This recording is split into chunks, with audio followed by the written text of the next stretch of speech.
اب ہم جب یہ چھوٹا سا بچہ قرآن پاک لے کر آتا اس وجہ سے کہ تلاش کی ضرورت نہیں پڑی، غلاف دیکھتا ہے لے کر فوراً میرے پاس آ جاتا ہے۔ اب پتا چلا کہ اللہ کے ولیوں کے مزار کے اوپر غلاف کیوں چڑھاتے ہیں، تو یاد رکھیں بیت اللہ کے اوپر بھی غلاف چڑھاتے ہیں، قرآن پاک کے اوپر بھی غلاف چڑھاتے ہیں، اللہ کے ولیوں کے مزار کے اوپر بھی غلاف چڑھاتے ہیں۔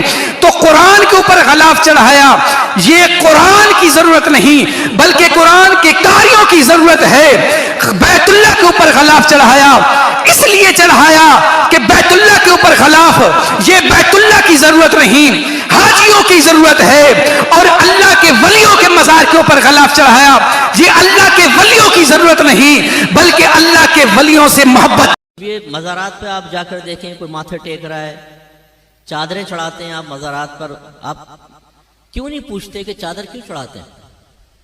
کیا بیسک کانسیپٹ ہے اس کے پیچھے؟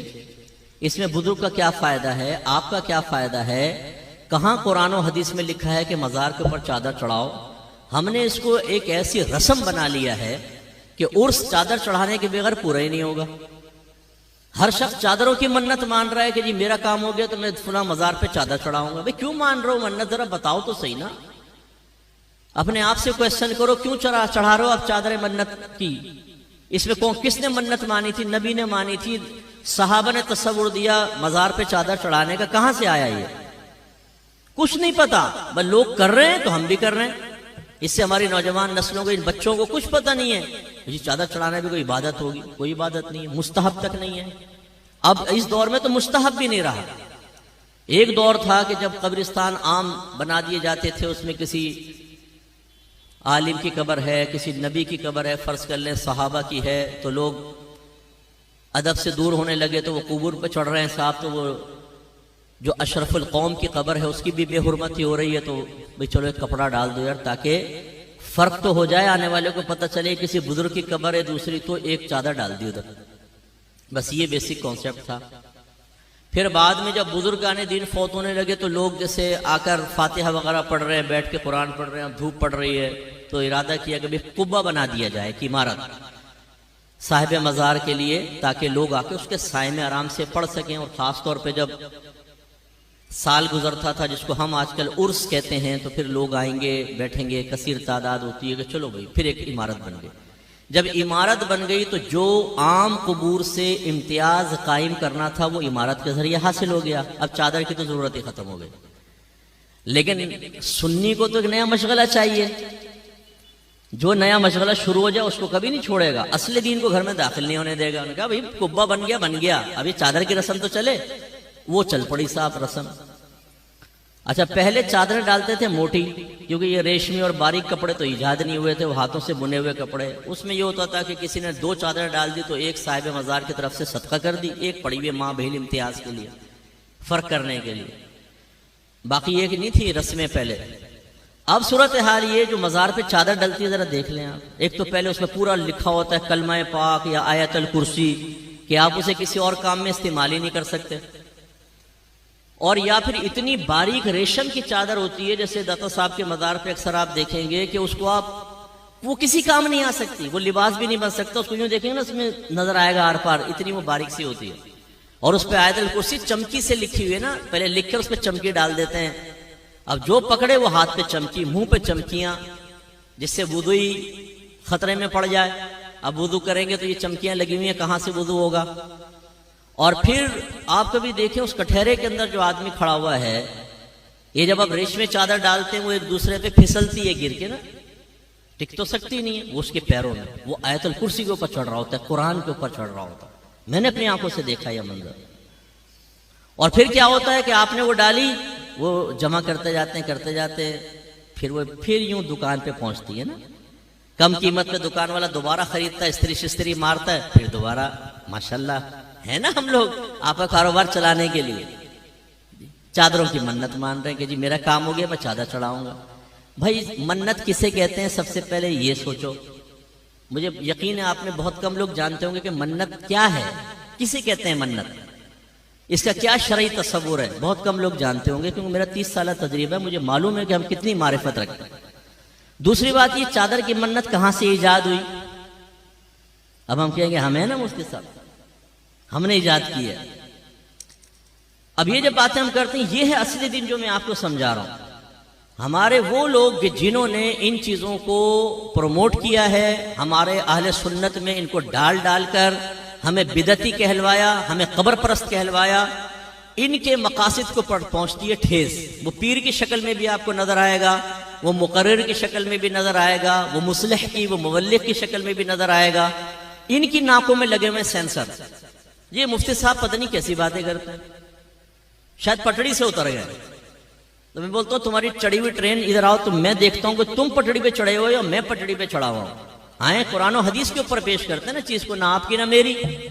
میرے آقا نعمت امام اہل سنت مجدد دین و ملت پروانہ شمع رسالت عظیم البرکت عظیم المرتبت شاہ احمد رضا خان رحمت الرحمان فرماتے ہیں کہ اگر بزرگوں کی طرف منسوب کوئی چیز ہمارے سامنے پیش کی جائے گی، ہم اسے سب سے پہلے قرآن و حدیث پر پیش کریں گے.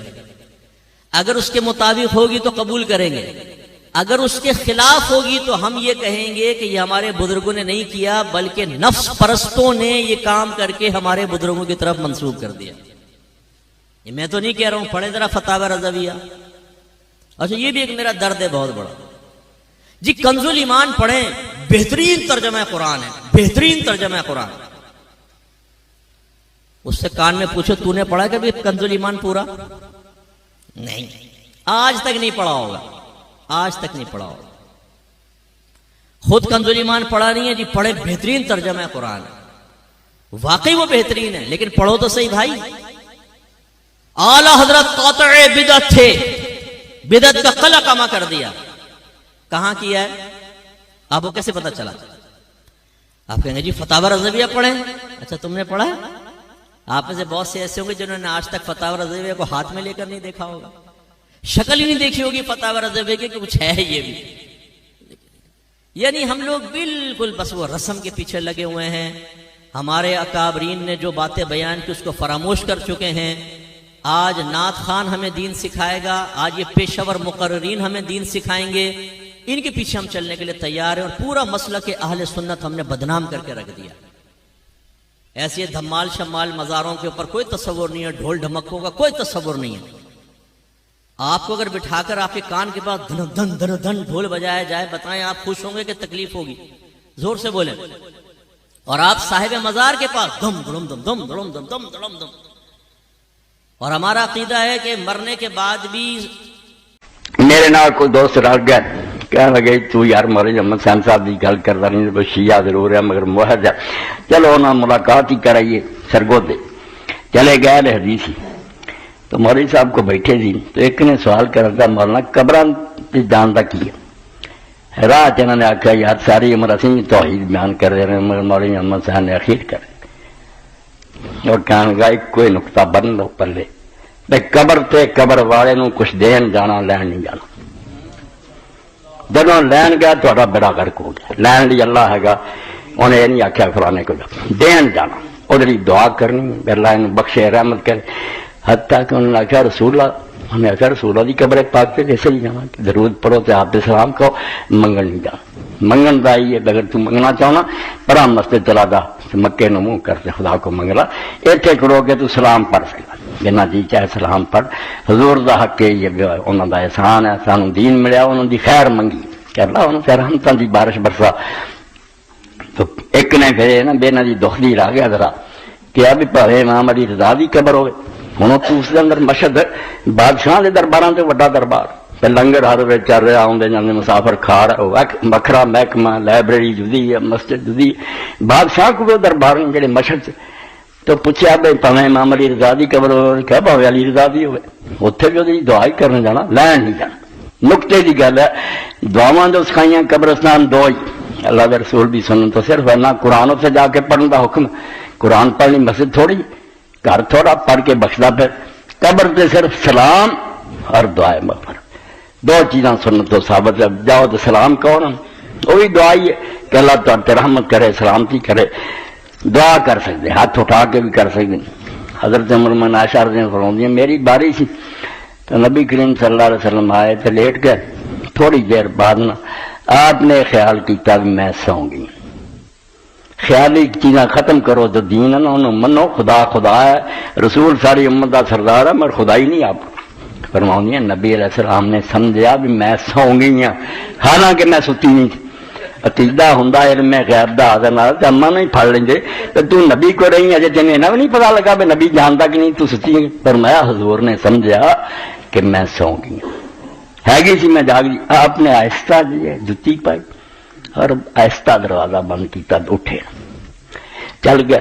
میں پیچھے پیچھے ذرا ہٹوی نہ طور پہ عورت سی، عورت دی اپنی طبیعت اور فطرت بھی ہور بھی 9 بیوی 8 بیویاں، شاید حضور کسی ہور وال چلے گئے. مگر نبی علیہ السلام جو نکلے بقیع نہ چلے گئے قبرستان تے میں دور ہٹ کے وہندی رہی تو رسول کریم علیہ السلام نے جا کے سلام کیا تے ہاتھ اٹھائے اور بہت دیر دعا کی، پھر چھڑ دی، پھر چکے، پھر دعا کی. 3 باری آپ نے ہاتھ اٹھا کے دعا منگی، پھر واپس مڑے تے میں جلدی نہ کالی کالی آ کے بستر سے لیٹ گئی. نبی علیہ السلام بھی آ کے لیٹے کہ آپ نے ویکھیا بھی سینہ تک تک وجن دیا، ساہ چڑھیا. تو فرمایا ایسا کی گل ہوئی ہے؟ تو فرمایا یا رسول اللہ دے نبی تو سوا کسی ہور دی گل ہوندی میں کوئی بہانہ بنا لی. اصلی گل ہے کہ میں تواڈے پیچھے گئی سی، اس خیال سے گئی سی. آپ نے میں 10 ایسا اللہ دا رسول ظلم کر سکتا؟ باری چیری جبریل علیہ السلام آئے تھی تے مینوں کہا بے اللہ دے رسول تیرا ہن دنیا تو جان دا وقت آ گیا، اپنے ساتھیوں نوں ودا کر، انہاں دی دعا کر جا کے. تب میں ہاتھ اٹھا کے دعا کی تو امام ابن امام رحمۃ اللہ علیہ ہدایت دی شرح فتح القبیر فرماندے سنت تو صرف 2 شیاں ثابت ہے، سلام کہہ تے بخشش دی دعا منگ. قبر والوں کو لین نہیں جانا، لین لی اللہ ہے گا. جو تمہیں مشکل درپیش ہے وہ سناؤ، سنوں گا. روز اللہ دے رسول اللہ علیہ السلام نے آخیا، خود قرآن نے کیا فنادى في الظلمات لا اله الا اللہ. کنے اندھیرے سے جتنے یونس علیہ السلام نے پکارا. اللہ تعالیٰ کو محتاج ہے کسی ٹی وی اسٹیشن پہ جاؤ یا ٹیلی فون کو لبو ہوں تج گل سنونی. اندھیرے سے رات سمندر دی تہ مچھلی دا پیٹ اتوں کو فریاد سنا کا کوئی موقع سی. اتنے اندھیرے جو نے مینوں پکارا، اللہ دے رسول نے زمانہ دیتی میرے بھائی یونس کی دعا جڑا پڑھ کے منگوں گا رب کو اللہ دی ضرور سنوں گا. اسے کیا لا الہ الا انت، تیرے سوا کوئی مشکل کشا نہیں، سبحانک تو پاک، تیرے تے اعتراض کوئی نہیں، تو مینوں اتنے کیوں پایا؟ میں مننا تو جو کرنا ٹھیک ہے ہی نہیں، کون تو میرا دوار قصور میرا ہی، میں کیوں حکم تو بغیر وطن ملک تو نکلا، میں غلط کہہ رہا، تو پاک ہے، مشکل تیرے تو سوا کوئی نہیں حل کر سکتا. حضور نے فرمایا ذنون میرے بھائی مچھلی والے کی دعا کرو اللہ سنوں گا. اور اللہ پاک فرماؤں ونجینا من الغم کہ اسی اینی پریشانی چ کڈیا تے اگے مینوں تانوں سناتا بھی نہیں کہنا بھی یونس نہ ہو گیا وہ کذالک ننجر المؤمنین. من والے جنے نا قیامت تک انہوں میں اتنا ہی مشکلوں چ کرتا رہوں گا. جے نہیں آنا دھکے کھانے تے پھردے رہو، اخیر تھی پھر تر کے نہ آخنا سارے دربار ویخ لے پر جی اللہ نو نہیں سی منظور، تے پہلے ہی اللہ نو نہیں منظور تے ٹکدا انشاءاللہ خیر ہو جائے گی. اینی کھے کھا کے مڑنا پھر کہنا کہ اللہ دا حکم ہے، اللہ دے حکم سے آدھا چپ کر کے. اے تیرے سامنے مسنون ذکر لگے نماز پڑھن تو بعد آپ جڑے پڑھ دے انہاں چاہیے سی اللہم لا مانع لما اعطیت، جڑی شاید تو دینا چاہنے کو روک نہیں سکتا، ولا مانع لما اعطیت، جڑی تو نہیں دینا چاہتا، جڑی تو دے دے انہوں کو روک نہیں سکتا. فلانے نے بنیا کون مائی دا لال جمیا بنا، کوئی کاروبار نہیں بن سکتا، اولاد نہیں بجا اتوں ہی چھڑاؤنا ہی تو انہوں کہہ چھڑ جو گا. ولا ینفع منک الجد، تے پاویں کو کڈی شان والا تے کڈے مرتبے والا اللہ دے مقابلے تو دی کوئی حیثیت ہے. کڈی پیاری دعا جڑی ہر نماز تو بعد ولا ینفع الجد منک الجد.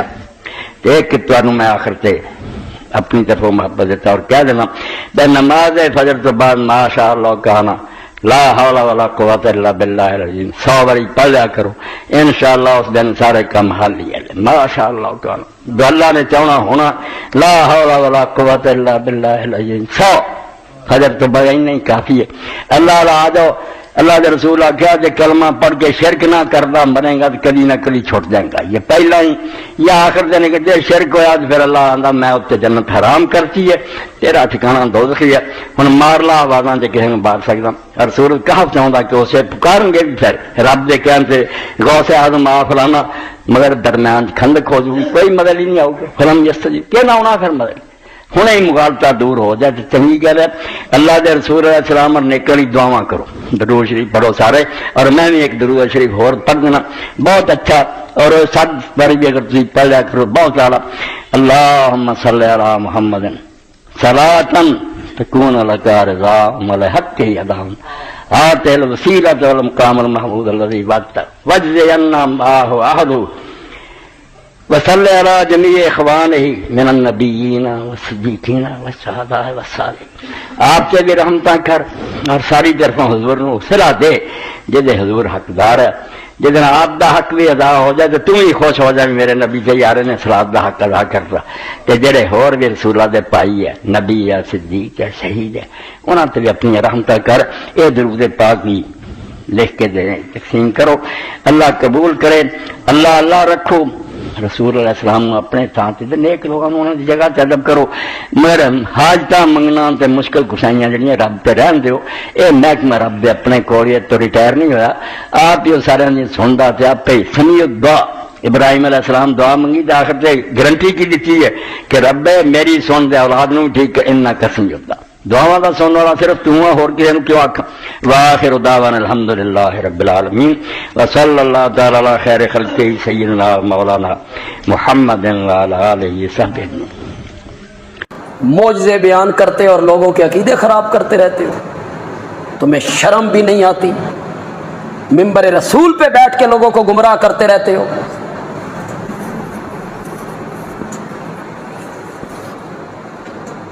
بدر کی رات نبی پاک نے کہا تھا ابو جہل یہاں مرے گا، عتبہ یہاں مرے گا، شیبہ یہاں مرے گا، امیہ یہاں مرے گا. پھر دوسرے دن صحابہ نے دیکھا جس کافر کے متعلق جو کہا وہی مرا. تو پھر خطیب صاحب نے لوگوں سے کہا ہاں گل کرو، جان دین کہ نہیں جان دے؟ بیچاری پڑھی پڑھائی قوم ہے، ان کو تو پتہ کوئی نہیں. انہوں نے کہا جی کیوں نہیں جی، پہلے خبر دی تھی وہ یہاں مرے گا یہاں مرے گا تو جانتے تھے نا. مولانا یہ میرے نبی کا معجزہ ہے، آنے والی کسی خبر کی اطلاع مل جانا، غیب کی کسی خبر پہ مطلع ہو جانا، یہ میرے نبی کا معجزہ ہے. اسے علم غیب نہیں کہتے.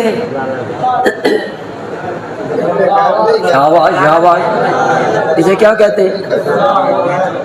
علم غیب کیا ہے؟ مولانا لوگوں کو بتاؤ علم غیب کیا ہے. 10 بندوں کے مرنے کی جگہ کا نام علم غیب ہے، 70 بندوں کے مرنے کی جگہ کا نام علم غیب ہے. حضرت جی علم غیب یہ ہے، یہ بندہ کب مرے گا، کہاں مرے گا، اس کی عمر کتنے سال، کتنے مہینے، کتنے دن، کتنے گھنٹے، کتنے سیکنڈ ہوگی. جانوروں کا مرنا، حشرات الارض کا مرنا، کیڑے مکوڑے، مچھر مکھیاں، سانپ خنزیر، کتے، جنگل کے درندے پرندے، حشرات الارض، ہر ایک کے مرنے کا وقت بھی اور ہر ایک کے مرنے کی جگہ بھی، اس کا نام علم غیب ہے. یہ خاصہ نبیوں ولیوں کا نہیں، عرش والے کا ہے. یہ ہے علم غیب. اس میں سے کسی ایک کے مرنے کی جگہ، 2 کے مرنے کی جگہ، 10 کے مرنے کی جگہ، 20 کے مرنے کی جگہ اللہ اپنے پیارے نبی کو بتا دے، اسے علم غیب نہیں کہتے، اسے کہتے ہیں اطلاع. اور وہ کیا ہوتا ہے؟ معجزہ. اس کو کیا کہتے ہیں؟ معجزے بیان کرتے اور لوگوں کے عقیدے خراب کرتے رہتے. لوگوں کو شرک کے راستے پہ تم نے لگا دی اور تباہی کے گھاٹ تم نے اتار دیا بیچارے لوگوں کو. ان کو کہاں کہاں تم نے دھکے دیے، انہیں تم نے کہاں کہاں جھکایا، کس کس کے قدموں میں انہوں نے سر رگڑے، کس کس جنڈی اور درخت اور شجر کے سامنے یہ سجدہ ریز ہوئے.